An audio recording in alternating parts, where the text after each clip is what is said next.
Assalamualaikum warahmatullahi wabarakatuh. Perkenalkan, nama saya Gadis Selvina dengan NIM 1212106 yang akan mempresentasikan laporan akhir kerja praktek dengan judul Skema Pre-Mining Pit Perintis PT Arem Indonesia Site 1i. PT Arem Indonesia sendiri merupakan salah satu perusahaan tambang penghasil dan pengekspor batu bara terbesar di Indonesia yang mengelola 5 lokasi tambang utama yaitu tambang asam-asam, Kintab, Satui, Batu Licin, dan Senakin dengan satu terminal bertaraf internasional yaitu NPLCT. Sebagai salah satu dari 6 tambang yang dikelola, Site Satui menjadi penyokong permintaan batu bara dengan kualitas tinggi. Nah, guna memenuhi produksi tersebut, PT Armin Indonesia terus melakukan peningkatan efisiensi operasional dan pengelolaan sumber daya dengan salah satu fokus utama yaitu tahap pre-mining pada pit perintis.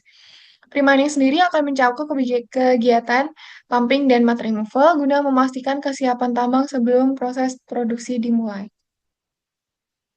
Dengan tujuan penelitian yaitu mengetahui estimasi waktu penyelesaian pumping dan mud removal, mengetahui total anggaran yang diperlukan, serta mengetahui analisis dan opsi biaya paling optimal di antara kedua penyedia pompa yaitu developer PAMA dan SIS.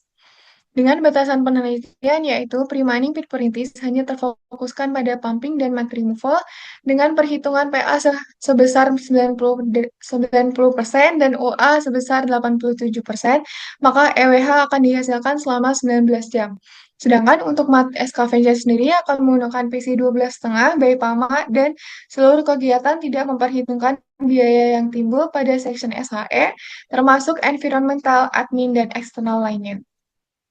Nah, mine dewatering sendiri merupakan upaya untuk mengeluarkan air yang masuk ke front penambangan sehingga proses penambangan dapat dilakukan.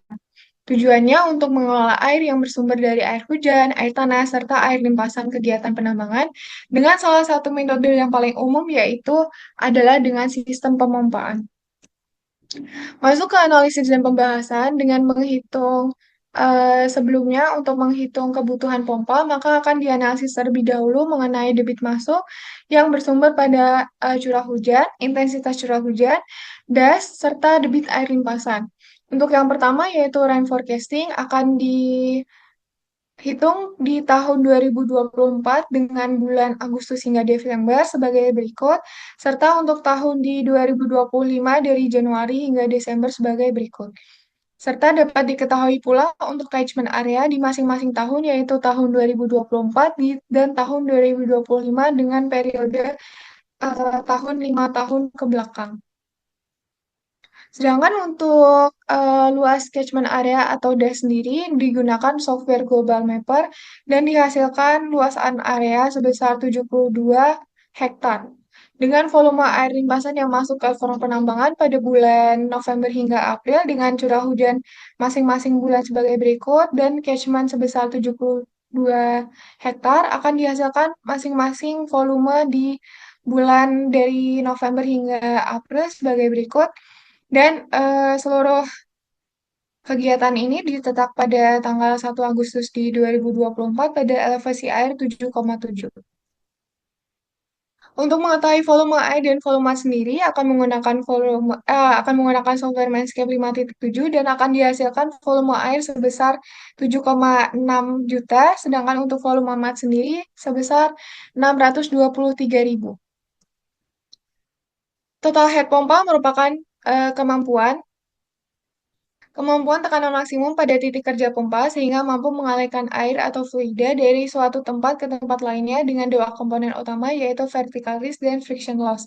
Nah, untuk dapat mengetahui total head pompa tersebut dapat dihitung melalui komponen-komponen yaitu julang statis, julang kecepatan, julang shock, julang hisap, serta julang gesek. Maka akan dihasilkan untuk total head pompa di masing-masing elevasi dari elevasi 7,7 kemudian turun untuk setiap elevasi 5, maka akan dihasilkan total head sebesar berikut pada tabel berikut.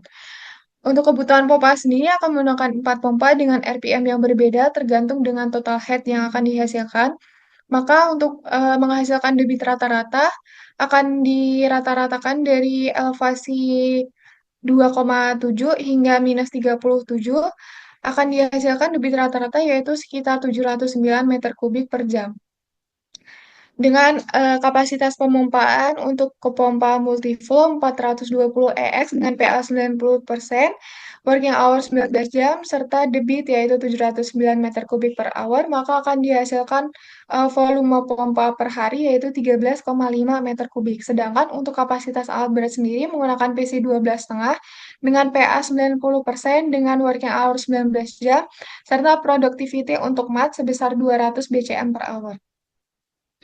Untuk lini masa dari skema pumping peak perintis, maka akan diestimasikan surut pada tanggal 7 April 2025 dengan kebutuhan 4 pompa. Serta untuk smart excavation sendiri akan diestimasikan selesai pada tanggal 20 September 2025 dengan hanya satu fleet karena keterbatasan front penambangan. Untuk tinjauan keekonomisan sendiri untuk developer SIS akan dipisah dari fuel maupun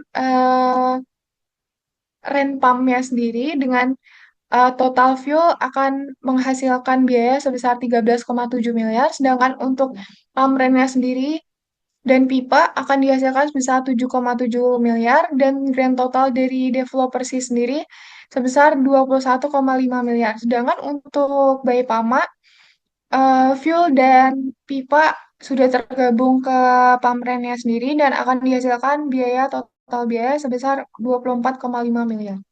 Untuk mat excavation sendiri hanya akan dilakukan by Pama dengan support sedimentary mart ada 5 yaitu sebagai berikut dengan total anggaran biaya mat excavation sebesar 41 miliar.